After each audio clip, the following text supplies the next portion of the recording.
Today we're going to be making some of the facial soap that I like to make, and I like to use lard. That's kind of like my secret weapon for creamy soaps and farm fresh milk, of course. But this lard was personally rendered by a friend of mine from a locally raised, pastured, organic pig. We don't use any commercial animal products. That's not saying that we judge those who do, but I just don't care to support that. And over here, I bought this morning at our farm down the road. This is milk that was milked out of a cow yesterday.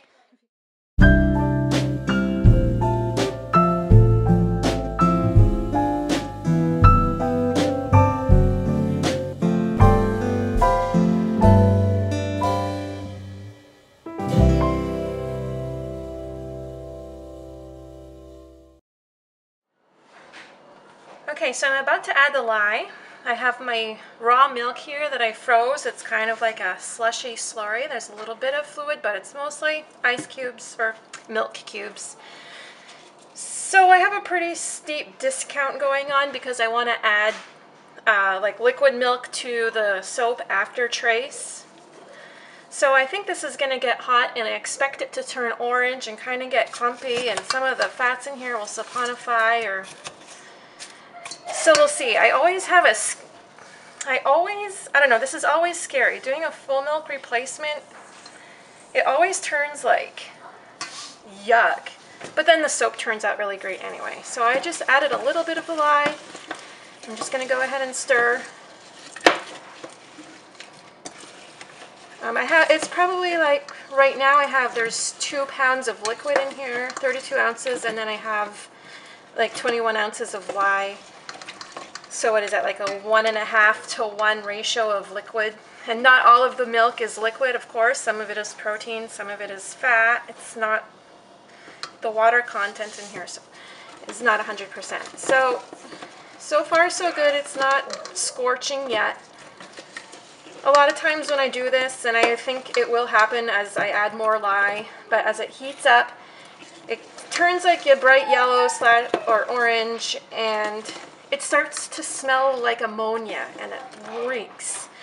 But that smell will dissipate and go away as the soap cures, so I'm not too worried about that either. I tend to be imprecise in when I create my soap designs. I don't really care about being precise. I just sort of pour willy-nilly. But when it comes to measuring, your lye, your oils, you need to be very precise. I'm such a stickler on that. And of course I am wearing my gloves, and I normally will wear a breathing mask because my lungs tend to be sensitive, but I'm not wearing that right now so that I can talk. And of course I'm wearing my glasses, my safety glasses. So let's go ahead and add some more of my lye.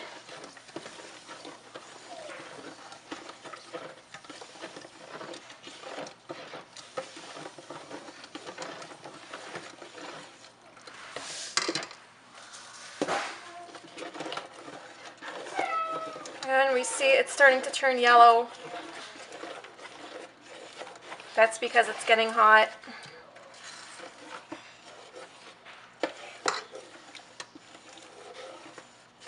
If you're a beginner soap maker and you've never used milk before, I would recommend using just water, and then doing the steep water discount with the water, and then adding the rest of the liquid as milk later on.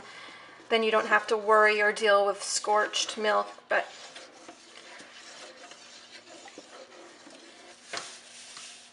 okay.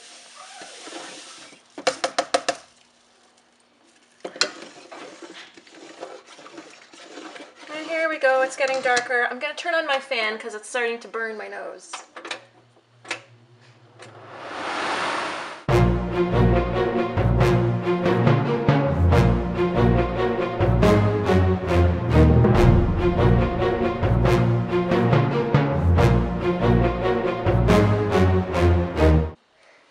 Okay, so my lye is still pretty hot, but we're going to go ahead and mix it. It's quite orange and slightly chunky, but I'm not going to strain it. I'm just going to puree it really well. It's still pretty hot and orange and slightly curdled. But it doesn't smell like ammonia, so it didn't get quite as hot as other times when I've done it. If it smells like ammonia, that's fine. Again, as I said, the smell will eventually dissipate and go away as the soap cures. Okay, so the lye is added.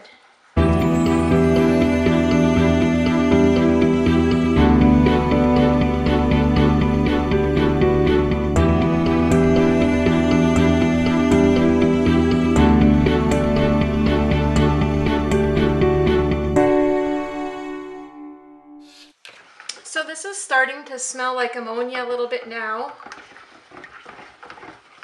which would be really discouraging if it was like your first time doing it and you think you've ruined your soap. But if this happens to you, don't worry. It's kind of my norm. So you can see how it's orange. I'm gonna keep on blending it. I wanna make sure that everything is blended very well. And then we're gonna add the rest of our milk and our essential oils. And normally I would add the charcoal before the essential oils, but I want to show you how that the orange soap will go back to being an ivory color. So we're going to do just a couple individual soaps of just this white color. So we're going to add the essential oils, which is frankincense and geranium.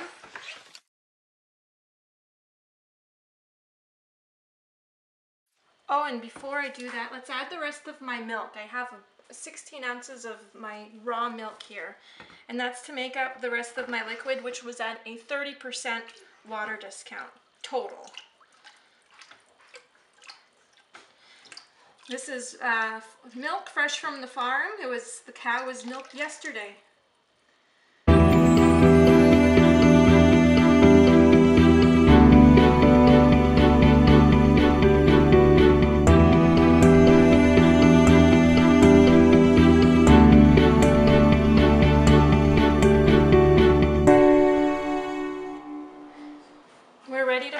My soap has reached a light trace. I hate it when it does that. You'd think I'd learn.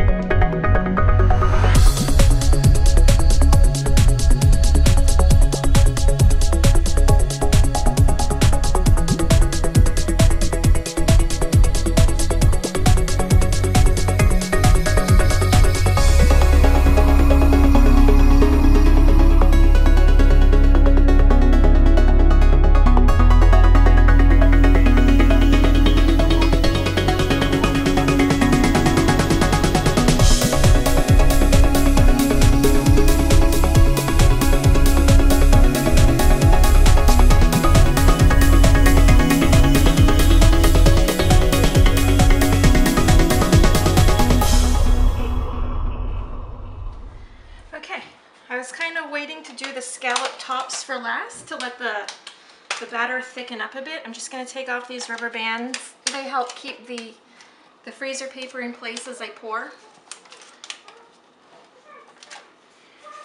And now we're just gonna, I find that, I don't know if it's the charcoal or the frankincense essential oil, but I find whenever I use either of those two ingredients, I always get a beautiful texture for the textured tops.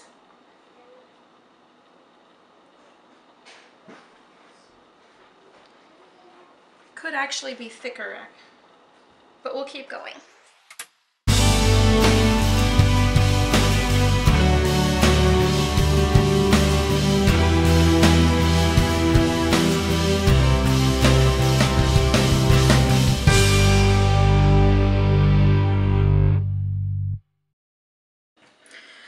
Okay, it's been a few minutes and I adjusted the camera so it's a little bit closer. I like to use a baby spoon and just sort of catch an edge and swirl it.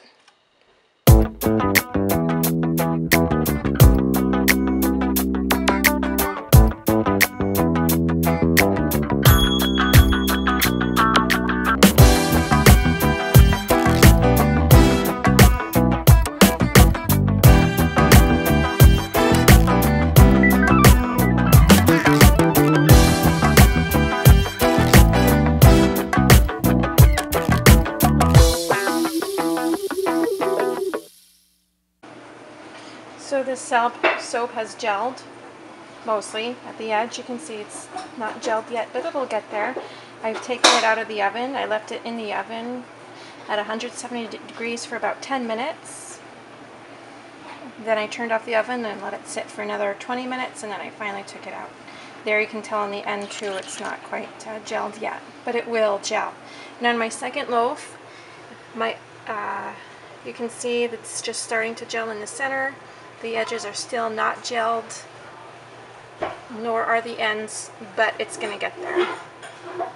And we're going to keep it out of the oven. We're just going to let it sit on the counter and finish gelling, because it will continue to make its own heat. And over here we have the cold process individual bars.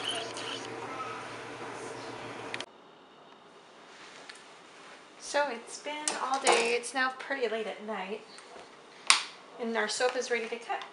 So I'm gonna get it out of the mold.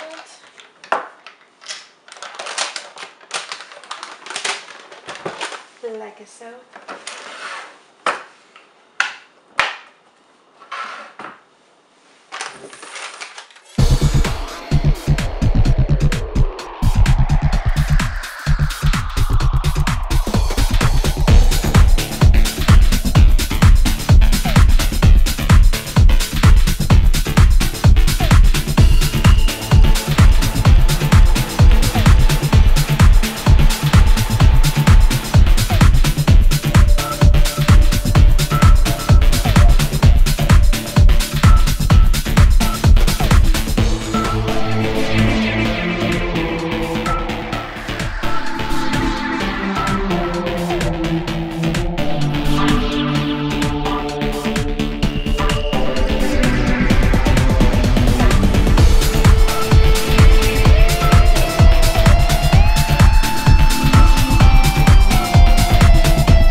I wanted to point out, I found this interesting, that on this loaf right here, there's a lot more soda ash than on this loaf right here. And this loaf right here is the loaf that had gotten hotter. It had gelled faster and it had gelled hotter.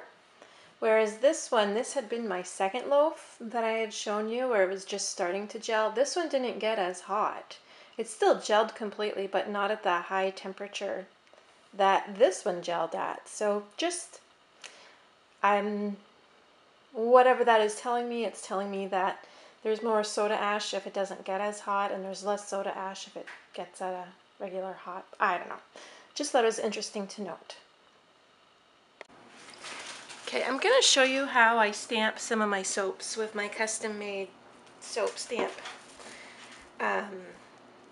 I find with my lard soaps, the ones that are primarily lard, they stamp sticky. So when you stamp on it without any saran wrap or plastic, I mean, it comes out like this here. You can see the edges are not sharp, like the soap is, it's just a sticky soap. So what I've been doing is I'm going to use a piece of saran wrap, and I'm going to put that over the soap. I'm going to take my stamp and I'm just going to firmly press down and release.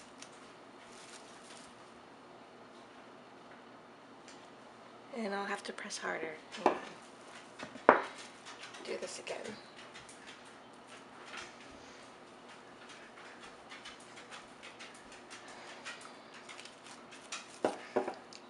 So here we have it. It's not perfect. There we go. And that's how I stamp my soaps. So we are going to steam some of this ash off. I've plugged in my iron to the highest setting. It's all, which is the steam setting, and now I'm just going to gently go over the soap and steam off the soda ash. It won't get it all, but that's okay. It'll still make it nice and shiny.